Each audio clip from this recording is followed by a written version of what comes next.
ফেরেশতারাই বলে এই শয়তানের দল চুপ কর। পায়ে ধরি নবী যা বলে নাই তার নবীর নামে বললেন না।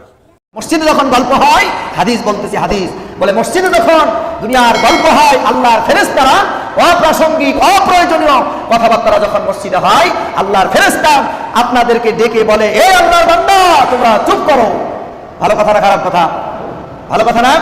এই আল্লাহর বান্দারা চুপ করো। এরপরেও যদি কথা বন্ধ না করে বলে এই শেষ নবীর উম্মত কথা বন্ধ করো। এরপরেও যখন কথা বন্ধ হয় না, তখন ওই ফেরেশতারাই বলে এই শয়তানের দল চুপ কর। মসজিদের মধ্যে যখন বান্দা কথা বলে ফেরেশতা বলে ইয়া ওলি আল্লাহ উসকুতু, আল্লাহর ওলি তুমি চুপ করো। আবার যখন কথা বলে ফেরেশতা কয় ইয়া আব্দুল্লাহ উসকুতু, আল্লাহর বান্দা তুমি চুপ করো। আবার যখন কথা বলে ফেরেশতা বলে ইয়া আদুওয়াল্লাহ উসকুতু, আল্লাহর শত্রু তুই চুপ কর।